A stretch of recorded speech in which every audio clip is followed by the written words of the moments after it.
Mobilize. Gestalteando a psicologia do esporte. Olá, sejam muito bem-vindos mais uma vez ao nosso podcast, nosso episódio de número 7. Estamos caminhando bastante, né, Marta? Pois é. Bom, bem-vindo a todos. Hoje nós vamos falar um pouquinho da importância dos rituais, né? Então, Adri, o que é a importância do ritual para você?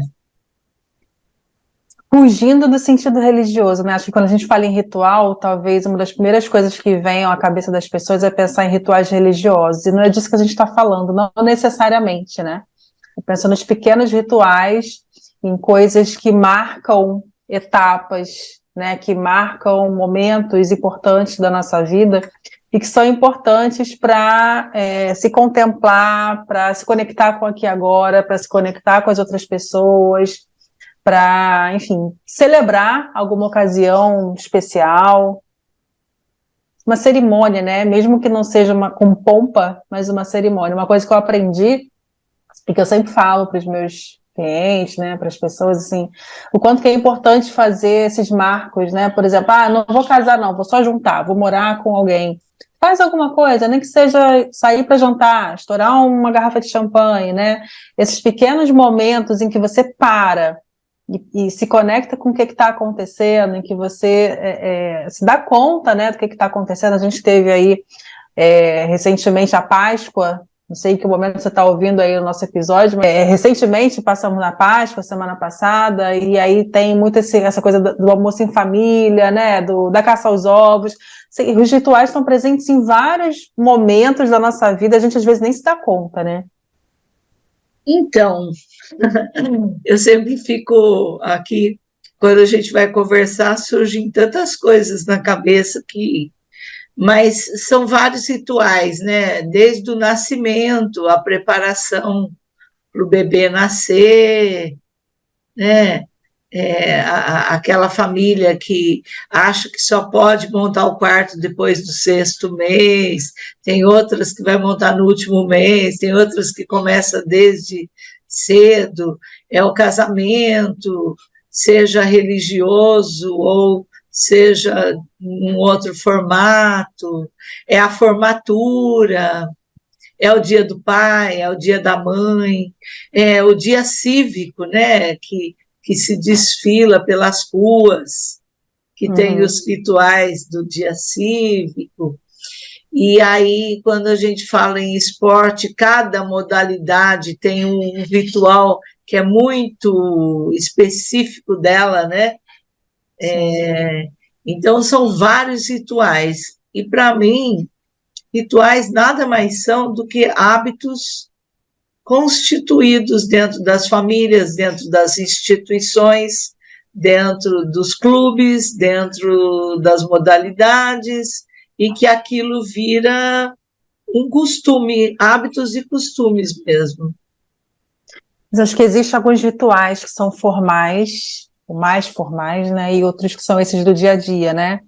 Porque, por exemplo, você está falando do esporte, a cerimônia mesmo de abertura, de encerramento, tocar um hino nacional antes de um jogo, de uma competição, cerimônia de medalha, né, de premiação, são rituais formais, né? E a gente tem os rituais nossos do dia a dia, que às vezes você acordar, fazer uma oração, tomar seu café da manhã, é um ritual que você faz todo dia, quando acorda, ou todo dia antes de dormir também, o ritual da higiene do sono, né? Então a gente, pensando nos formais e nos informais, acho que até para pensar nessa importância, né, quando a gente fala de esporte, de exercício mesmo, qual a importância de um ritual formal, qual a importância de um ritual informal nesses contextos, né? Isso é tão importante, né? Enquanto você falava aí, eu fiquei pensando aqui, né? Quando tem uma mesa composta, o cerimonial diz quebrando o protocolo, que é essa coisa do formal, né? Quando tem uma formatura de militares, por exemplo, tem toda aquela marcha, tem todo aquele cuidado. Quando nós passamos agora recentemente essa questão da pandemia, onde o ritual do enterro, do velório, mudou muito, né? Então, muitas Uhum. famílias, ainda hoje, depois desses quase 3 anos do início da pandemia, né? Eles ainda trazem para dentro do consultório essa questão de não pôde fazer o ritual todo, mudou, na verdade, não é que não pode fazer, mudou o ritual. E aí, quando você fala do esporte, olha a importância, por exemplo, do alongamento correto para fazer um exercício físico. Olha o perigo de uma lesão quando se faz um ritual errado. E às vezes a pessoa vai fazendo ali do jeito dela, ou porque alguém disse que aquilo é bom, mas que para ela pode ter um outro jeito de fazer que não aquele, porque cada um tem a sua singularidade, inclusive anatomicamente, e o preparador físico, e o preparador nutricional, e o médico, e o psicólogo vão fazer ali uma programação, né? Um plano de trabalho para aquele atleta, né? Ou para aquela pessoa que vai praticar um exercício físico dentro de uma academia, dentro de um parque público, enfim, é bastante sério isso, né?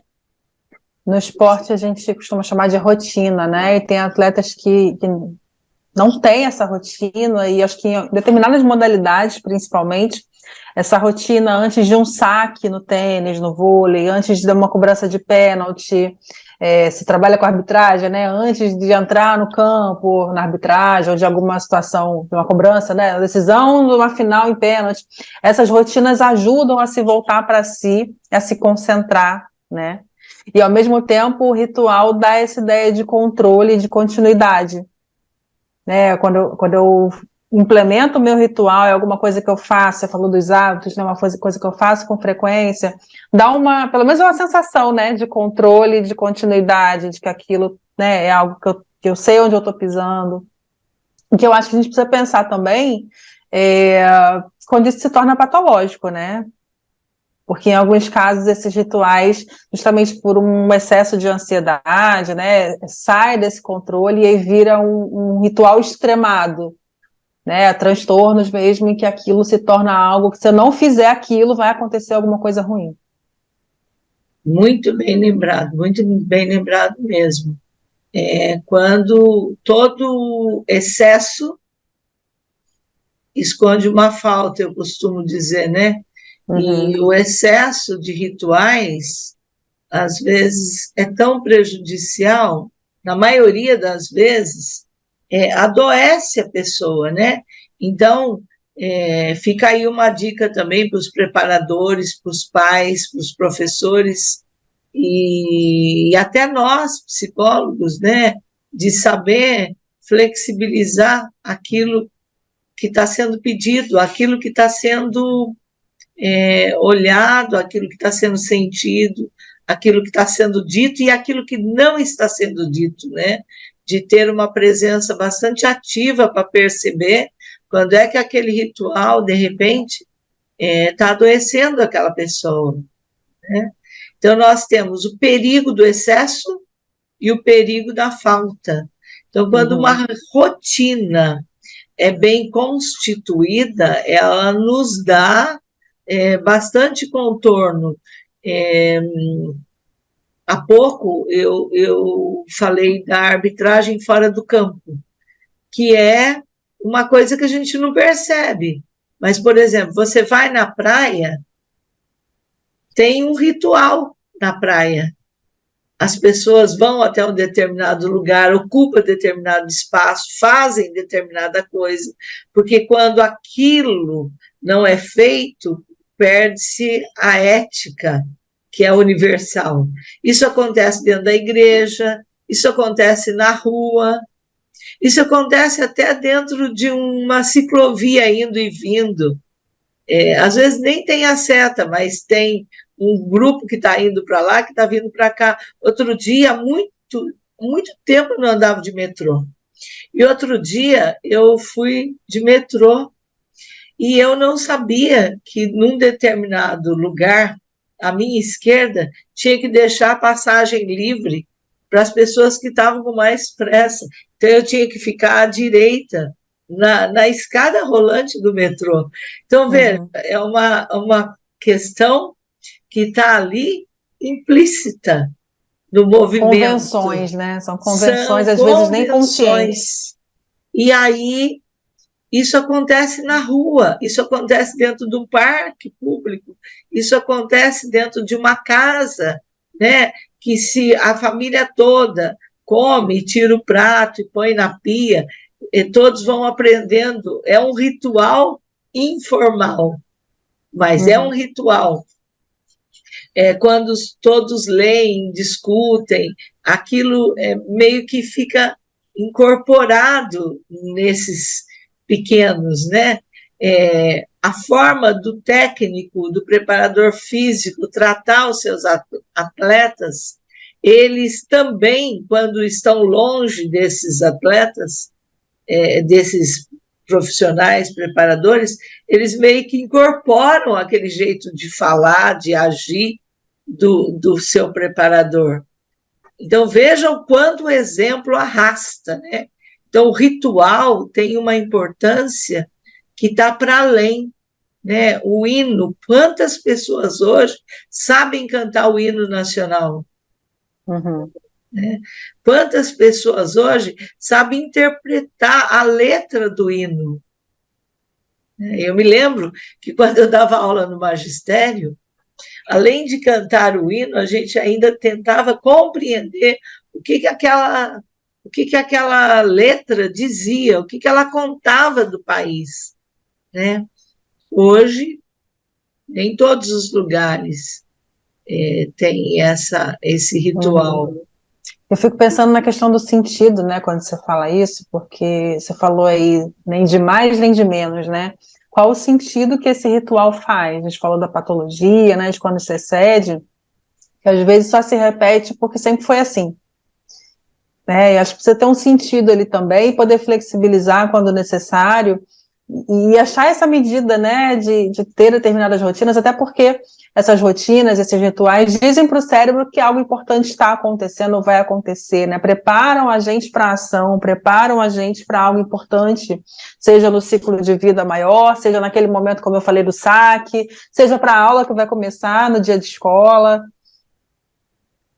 São sinais também que a gente se convenciona, né, que institucionalmente até a gente marca. Para quem ouviu aí o podcast com o Enio Brito, né, ele fala da importância dos sentidos, e isso você está me lembrando muito bem agora, mas eu também tenho ficado muito preocupada, né, com as crianças pequenas, com as escolas, com as formações, com as famílias. Quais são os sentidos que estão sendo dados nesses lugares? E o que é que está se buscando formar, né? Nós temos hoje a tecnologia bastante avançada, que tem o seu efeito bastante positivo, mas também temos uma inteligência artificial vindo, e que será que nós conseguimos olhar para tudo isso? Está todo mundo tão ocupado, está todo mundo correndo tanto, porque tem que trabalhar, porque tem que levar o filho para a escola, porque tem, que de repente, quando essa criança está ali na frente da televisão, ou na frente de um computador, ou na frente de um celular, não se dá muito tempo para olhar o que está sendo visto, ou então, quando vai se olhar, é porque está invadindo o espaço do filho. Então, olha quantas sutilezas, quantas delicadezas estão envolvidas, né? Isso precisa de uma orientação bastante cuidada, porque o ritual é de uma importância muito grande, afinal de contas, Você acabou de dizer, ele organiza o cérebro, é como se fosse uma agenda dentro do cérebro organizativa, que ajuda essa criança a parar para estudar, ajuda esse atleta a entrar mais concentrado, ajuda esse trabalhador a ter uma escuta mais cuidadosa, uma precisão manual mais acentuada e etc. E assim vai, né? Sim. Você estava falando de rituais em famílias, eu fico pensando nessa coisa mesmo do celular, da televisão e da correria do dia a dia, que às vezes não dá tempo, né? O quanto que o ritual, por exemplo, de sentar todo mundo à mesa e fazer uma refeição à mesa, pelo menos uma no dia, né? Não só como ritual, como aprendizado de uma maneira geral, mas pelo contato, né? Que é algo que a gente fala tanto aqui. Eu acho que o ritual facilita esse contato consigo mesmo, e dependendo, né, desse exemplo que eu estou dando do ritual do jantar em família, o contato com os outros, né? Poder conversar, poder se interessar genuinamente por como é que foi seu dia, como é que você está, posso te ajudar em alguma coisa, o que está acontecendo, né? Compartilhar as notícias, poder ter contato de uma maneira geral. Você sempre fala, né? O contato consigo, com o outro e com o meio.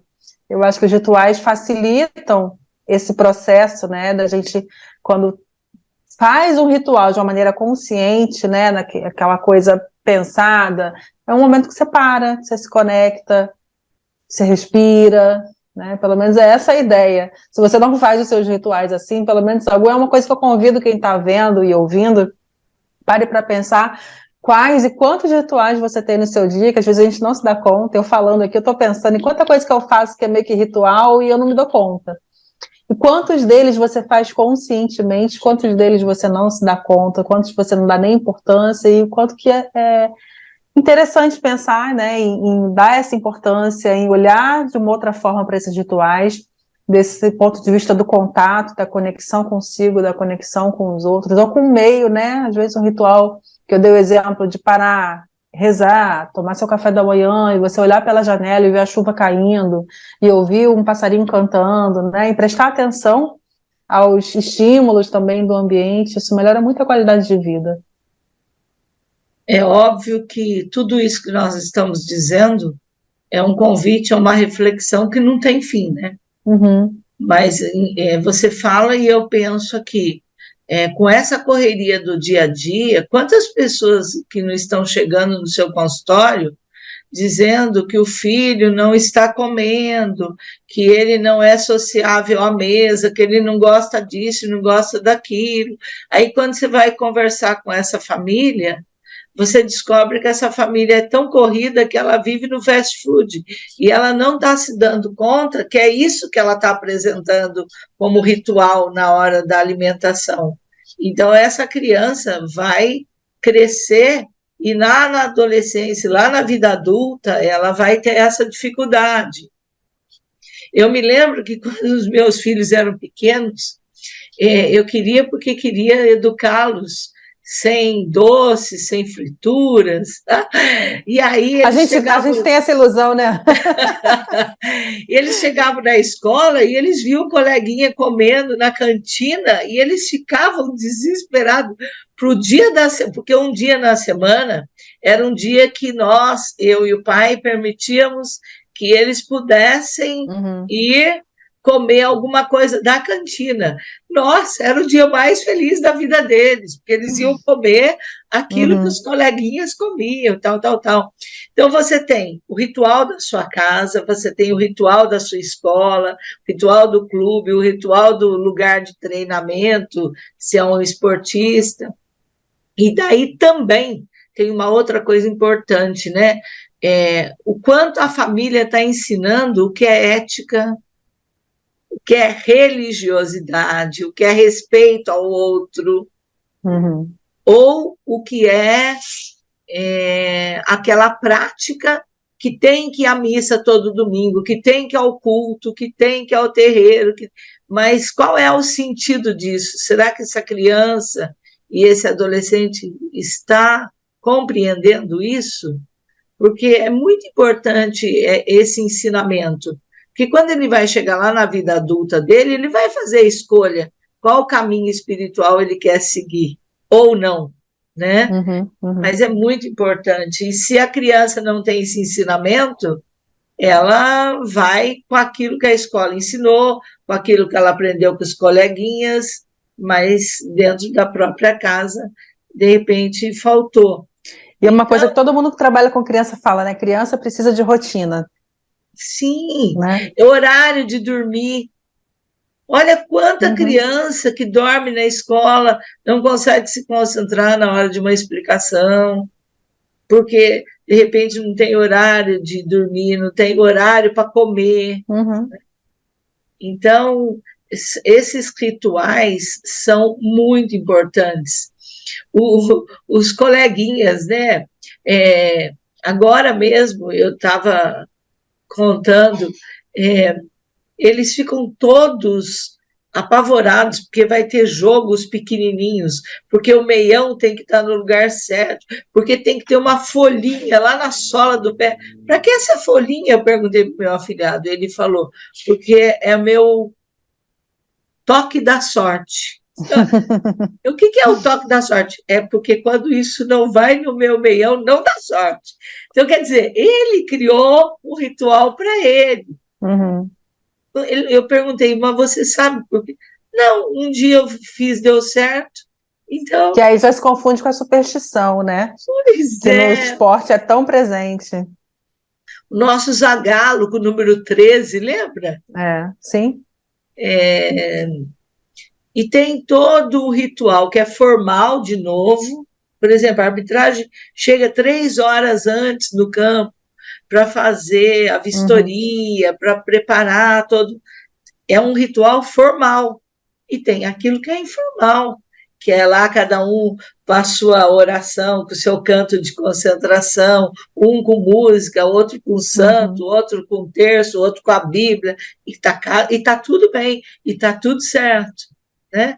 Então, os rituais, eles têm uma profundidade que, se nós formos buscar na literatura, tem muita coisa, né?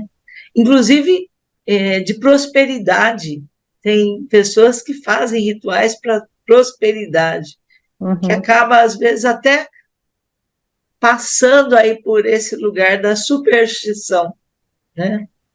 Por isso que eu comecei falando, né, que não necessariamente quando a gente fala de ritual, a gente fala de religiosidade, mas passa muito por esse lugar da religiosidade, do misticismo, né? Se confunde muito. Acho que o importante é pensar nesses rituais, formais, informais, o quanto que eles atravessam a sua vida, no quanto que eles te preparam, te ajudam a agir, né? A ter a sua rotina organizada, a se ativar, foi um tema lá da nossa primeira temporada, né?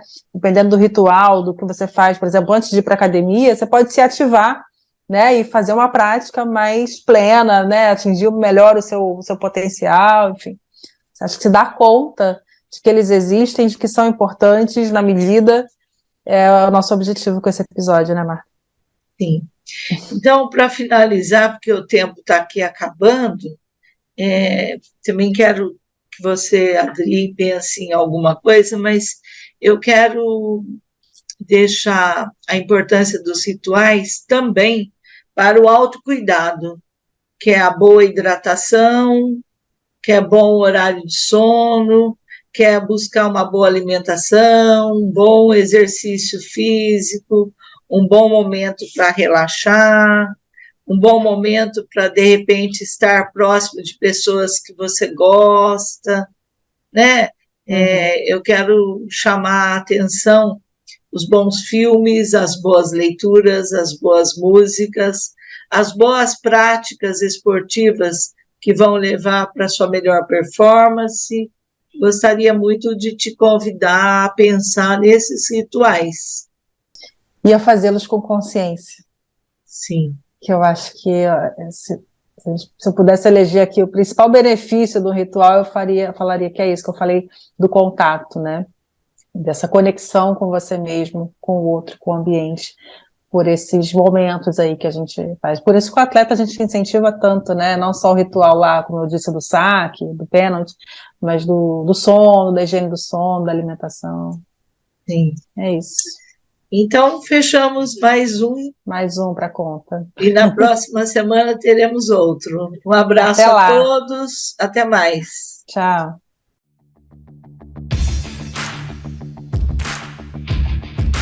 Mobilize. Gestalteando a psicologia do esporte.